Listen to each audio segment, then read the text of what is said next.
Poštovani gledalci, sa nama je danas gospodin Leri Vils, legenda svetskog sporta, najjači bodybuilder na svetu, kako voli da se naziva, inače jedini čovek koji uspio da postavi vrhunske rezultate u powerliftingu, bodybuildingu, u strongman takmičenjima i u obaranju ruku, i arm wrestlingu. Leri, it's really an honor to have you here. Welcome to Serbia, welcome to Telegraf. Tell me, how long are you here in Serbia and why did you come here? Well, first off, thank you for having me, especially because this is my last day in Serbia. I'm flying back to Dubai tomorrow. And I came here because of my lovely partner, Shayla. There's a couple weddings here that we had to attend this month. One of them being her sister, the other being a very close friend. And my pronunciation of the Serbian language is not too great, so I think it's Despotovac, where I was. Despotovac. Yes. Yeah. Exactly. That's where the wedding was for her close friend. So how did you two meet, you and Shayla?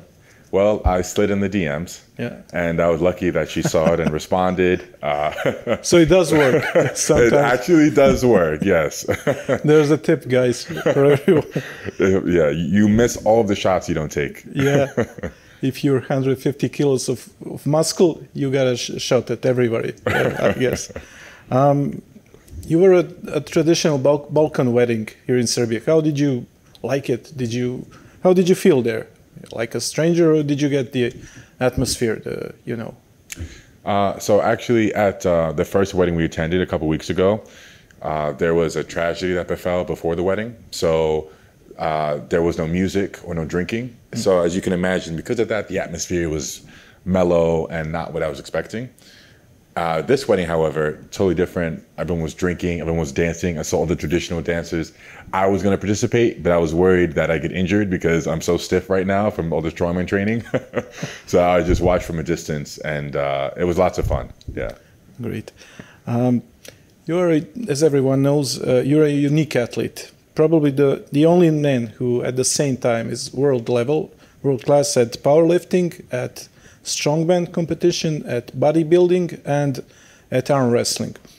How hard is it to maintain yourself at the top of those disciplines, in all four disciplines? I mean, no power lifters are built like you, obviously. They're, huge, always.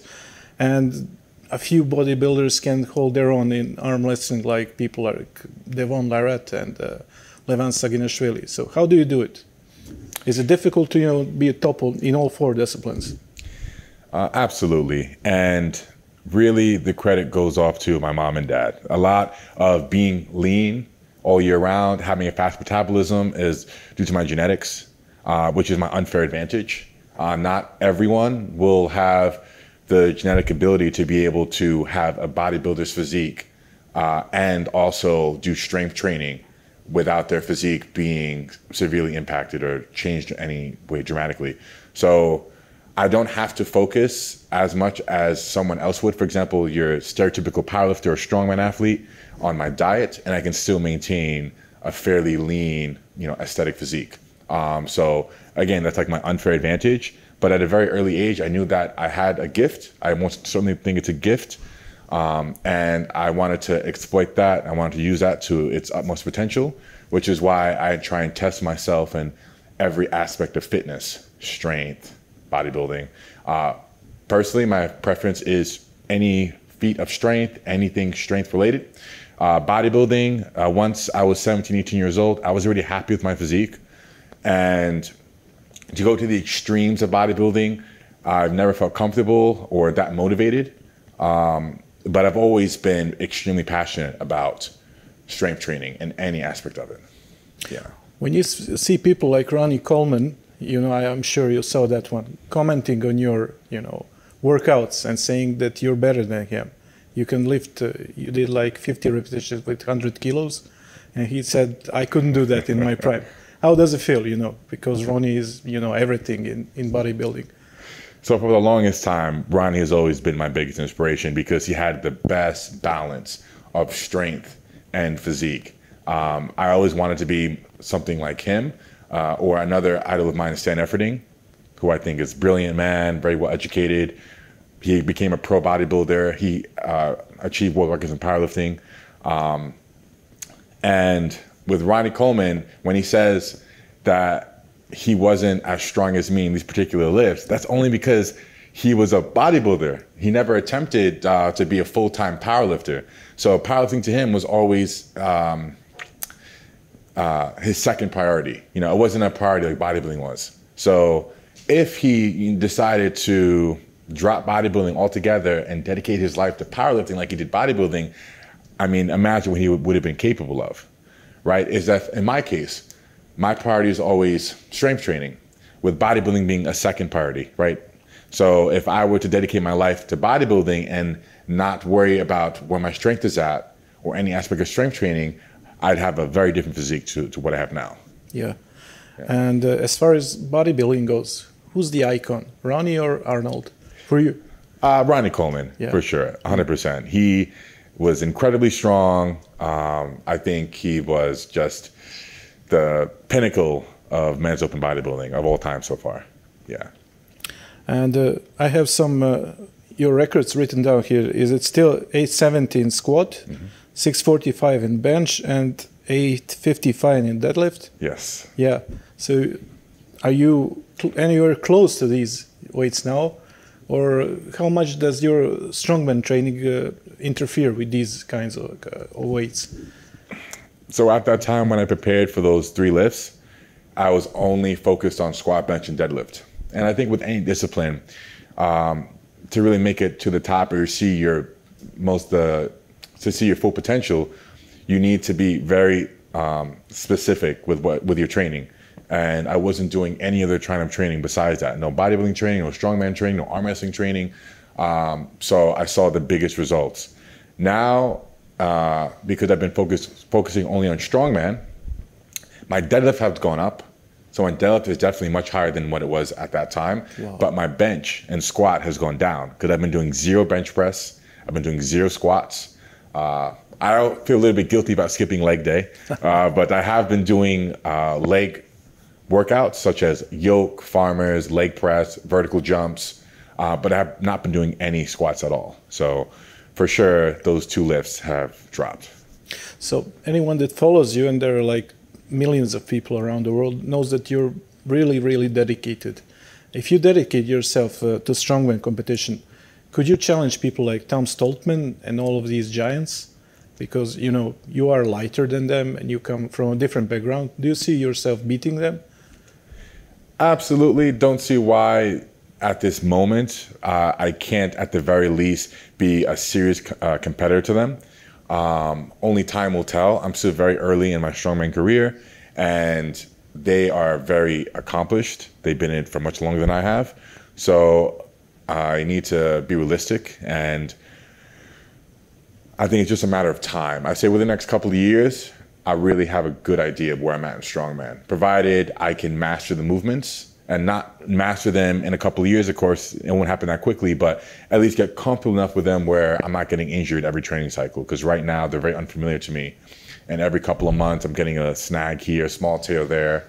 So once I can familiarize myself with these movements, then I'll have a better gauge of, okay, now that I feel comfortable doing these things, I can see where my trajectory is going to be over the next few years. Because they're still very young, they're very strong, and they really are at the top. But if I can get to that level in strongman, I'd be very, very happy. Tom Stoltman is younger than you, you see? Yeah, I think he's a year or 2 younger. Yeah, that's right. Yeah, yeah. And a lot bigger. Yeah, he is. He's a giant. He's a giant, yeah. He's a nice guy, really. He's so nice, yeah. And his brother as well. They're both really nice. Yeah. You spend a lot of time training with people like Eddie Hall and Thor Bjornsson, the Mountain from Game of Thrones, also with people like Devon Lorat and Levan Saginashvili. Those people are on the very top of their games. How much are you able to learn from each one of them and combine their knowledge in what you're doing? How much of their knowledge has passed on to you? Are you using their experience in any way? You know, the way they set up, the way they devote themselves. What have you learned from them? One thing I can take away from all of them is that they're obsessed with their passion. You know, passion drives them.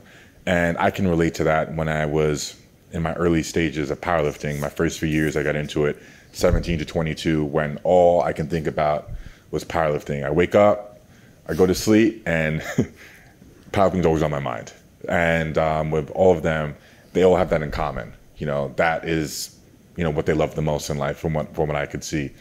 And no doubt, you know, with Thor, with strongman, Devin with arm wrestling, there's so many things I learned from them that I apply today in my training.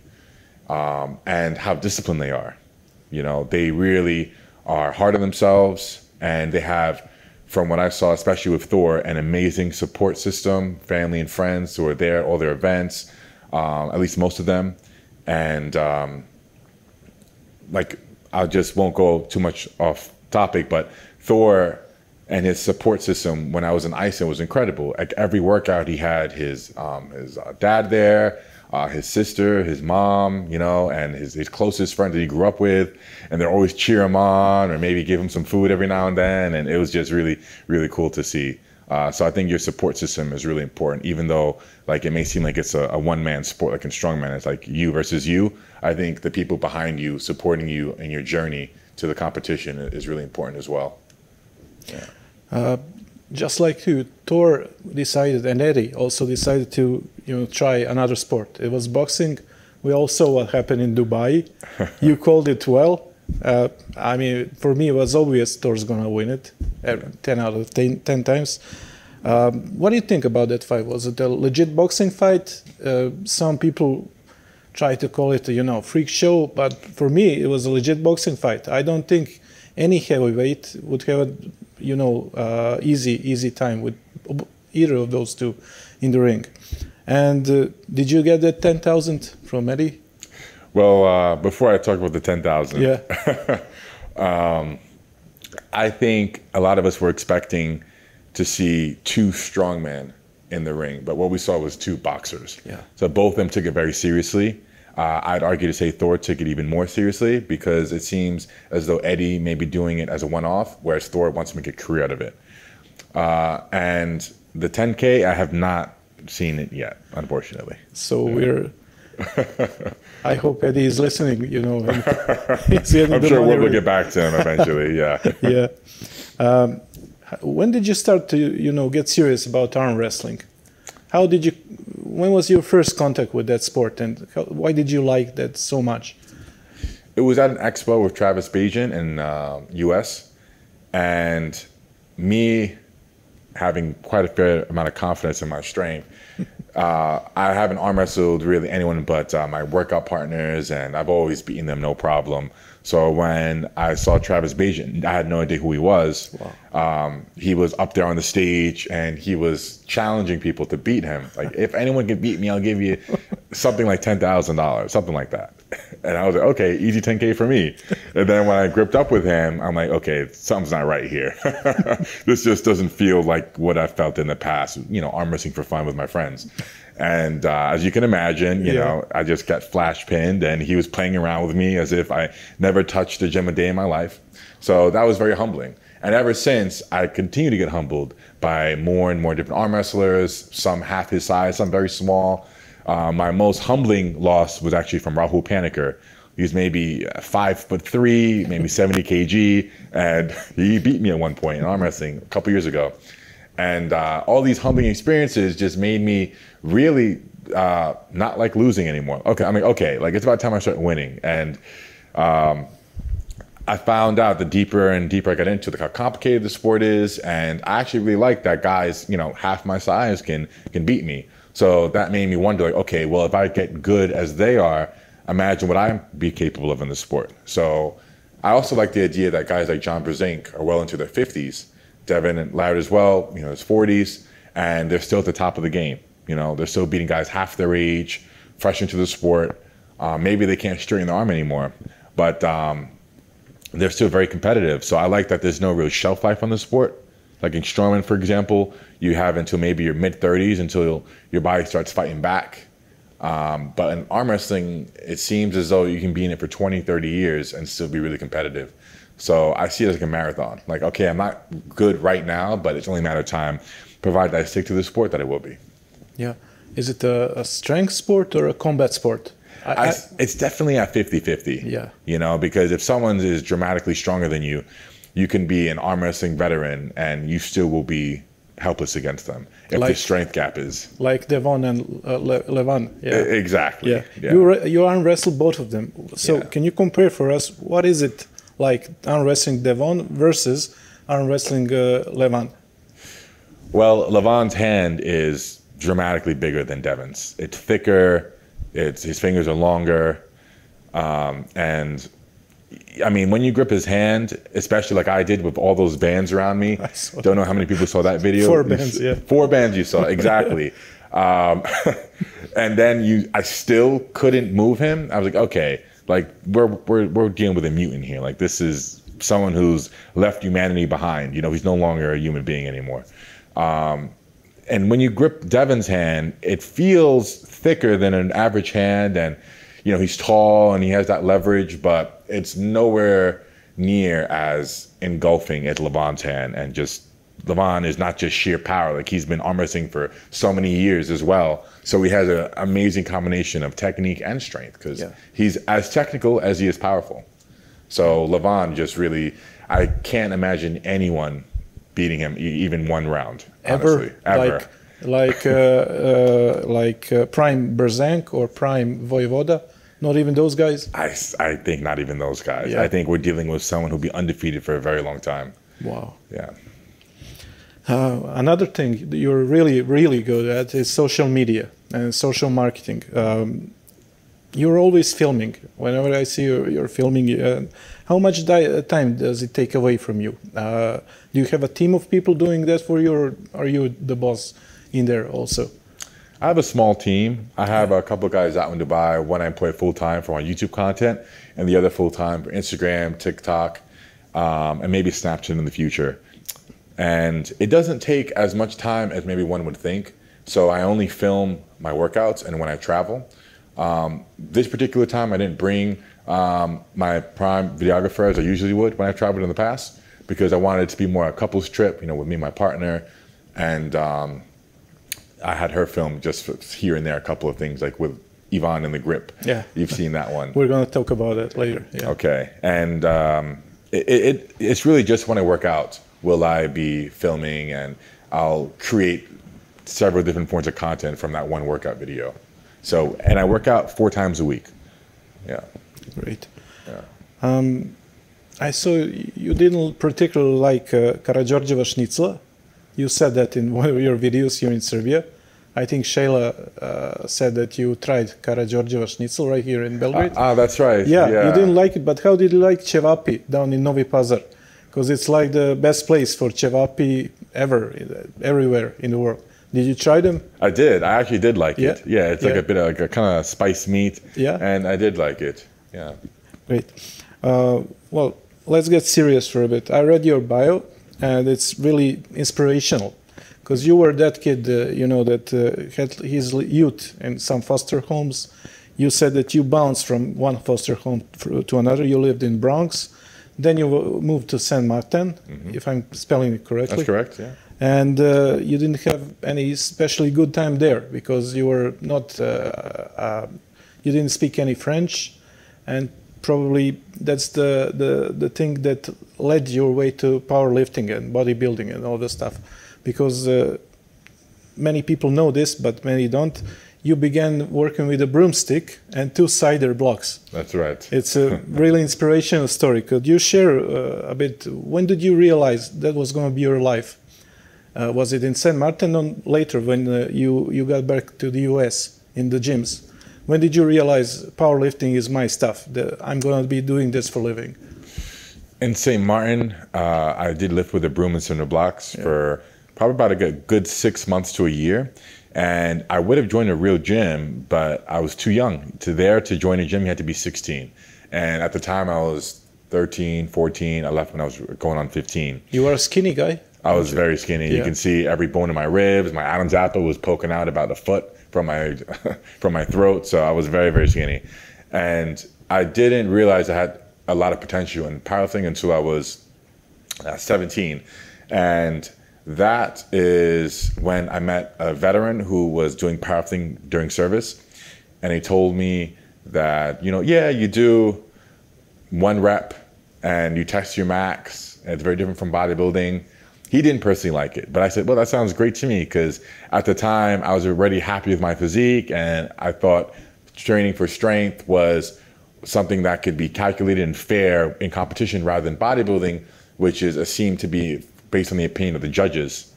So with, like, if you lift the weight, it's whether you get the weight or not. But in bodybuilding stage, it's like, how do you really know, like, someone looks better than the other when everyone looks great on stage? Yeah. So that's what always put me off from bodybuilding in the beginning. And yeah, it was 17, 18 when I started comparing my lifts at the time in the gym to others who were a bit older than me, like juniors, 20 to 23, what they were capable of on the squat, bench, and deadlift. And I looked at my lifts and said, wait, I'm doing better than some of these guys, and I'm so much younger. And I'm not as fluffy as some of them are.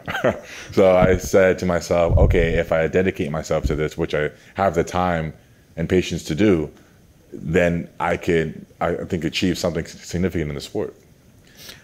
When you were growing up, doing all those weights with broomstick or later with dumbbells, did you have any heroes? Just like people, I want to be like him? For sure. Yeah. At the time, it was 3 guys who I watched obsessively. Pete Rubish, Chris Hickson, who passed away recently, RIP to him, and Eric Lillibridge. So at the time, Pete Rubish and Eric Lillibridge do powerlifting here and there, not as serious as they once were when I was watching them. But these were guys who were just a few years older than me, who were all of the buzz and powerlifting. They're all who everyone will be talking about because they're very young and they're achieving incredible things in the sport. And Pete Rubish, for one, and Eric, they both had extreme intensity in common when they were lifting, which is what I would watch with animation. They'd scream, they throw the weight down, they get hyped up. Their crew that they'd be training with would be so energetic and so eccentric about the training, and it just seemed like so much fun, you know. And I would always watch them before I go to the gym, and always watch their biggest lifts and say, okay, one day I'm gonna do more than that, like, you know, just as a competition to myself. Yeah. What would you say was your biggest inspiration, motive for becoming one of the strongest people in history? I read that you were bullied as a kid a lot. Would you say that was one of the biggest motives, not to get bullied ever again? When I first picked up a weight, that was the biggest motivation. And then it evolved into something a bit more positive, such as just realizing this gift I have and not wanting it to go to waste. Because I wouldn't be able to forgive myself if I know what I can accomplish in these sports, and I know what I can make of myself, and I didn't do anything about it. But in the beginning, it was from bullying and just a very low self-esteem and not being happy in my own skin that led me to picking up a weight. If you had to, you know, give a message to all the little kids out there who are not living in ideal conditions, who maybe don't feel like that, don't have a chance to make it, what would it be? What would you say to them? It's for someone who went to, you know, from really nowhere to the top of the world. Yeah, it may sound a bit cliche, but follow your passion and find what makes you happy. And the way to identify what that is, I think, is a challenge with everyone. And I was fortunate enough to identify that very early in life, which is why I'm at where I'm at today. At a young age, as a teenager, I knew, okay, this is my talent, this is my God-given gift, and I became obsessed with it very quickly. But with these other disciplines that I experiment with, for example, strongman, bodybuilding, arm wrestling, I haven't developed that obsession like I have with powerlifting in the past yet. It could come, but I haven't found that fire like I did with powerlifting. And that fire, that passion is what led me to obsession, which is what got me to achieving world records in the sport, because it's all I could think about. I wake up thinking about powerlifting, I go to sleep thinking about powerlifting, and I would do anything at any cost to achieve what I wanted to achieve in the sport. And it's not so easy to identify what that is for everyone. You know, it could be very different from individual to individual. But I think if you can work hard on identifying what that is, and you'll find out what that is when you find yourself obsessed with something, you know, because it can lead from lifting with a broomstick in cinder blocks to where I'm at today. You know, it starts, that talent that you may not know is there yet can only be found by experimenting and living life, you know, because if I never picked up a weight that day, you know, who knows where my life would have ended up. It might be a bit of a long answer, but I'll also say that at one point in my life, you know, I wasn't sure if I could ever make a living lifting weights. And trolls on my social media, if they ever have anything to say, it's that he just trains to get better at training. But I made training a career. I made ego lifting a career, you know, and it wasn't obvious in the beginning, right? But, you know, you find a way when you're really passionate about something to make a living with it. You know, it's 2022, and with the internet, there's just so many ways to make a living.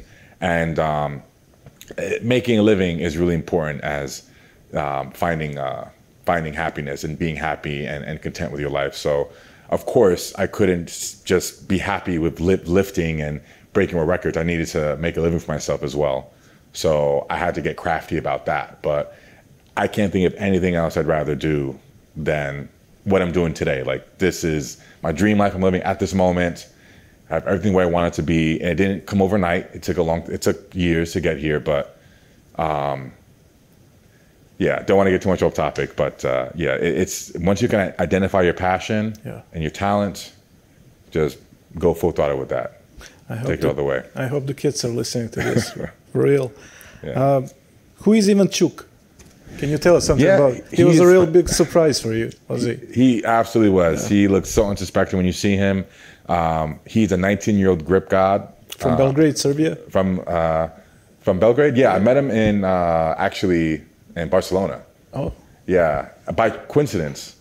But Adam, my videographer, said he spoke with him prior to that. And he wanted to do a video with me. But it was just by coincidence I saw him in Barcelona. And then when I saw him, he says what he's capable of. And I was very suspicious. I'm like, you can close a number 4? You?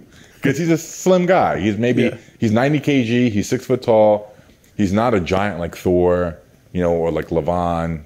He looks like a normal fit man. So I didn't think if he was going to close a number 4, it would even be a real one. I thought maybe it's like a fake one, or there was some trickery going on. So I was very suspicious, but I had to see it. I wanted to be proved wrong, and I was.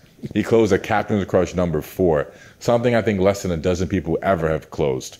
And he's only 19 years old. So, I mean, imagine with that kind of strength what he can achieve in the next few years on top of that. So I was really blown away. If you were his advisor, what would you advise him to do in the future? Go into arm wrestling or what? Yeah, so it, like what I was saying before, but like identifying your passion, your talents, working hard to find out what that is. He has an idea what that is now. He has a gift with grip. And now, how can he apply that to other sports? Like strongman, for sure, it'll make a difference, but not too big of a difference. Because in strongman, you can use straps and all kinds of equipment to help you with grip. I think with arm wrestling, he could potentially have really big potential there. Did you pull with him? I haven't pulled with him yet, but he's going to come to Dubai this year. Great. Yeah, Great. He may have a big potential in arm wrestling. Yeah, because a lot of the time, a really strong grip is associated with a strong wrist. Okay, Leri, in the end, before I thank you, did you learn any Serbian words while here in Serbia? Can you share it with us? Zdravo. Zdravo? Yes. Zdravo. Okay. Leri, it was an honor to have you here in Telegraph. We hope seeing you again here soon in Belgrade. We're all big fans of yours, and we wish you no injuries and great success and in strong competition. Thank you, Leri. Thank you very much for having me. Thank you. And I hope to see you soon next time I'm in Serbia. Yeah, or in Dubai, if we could come there. Likewise. Thank you. Poštovani gledalci, ovo je bilo sve za intervju sa legendom svetskog sporta Lerijem Vilsom. Ostanite uz Telegraf.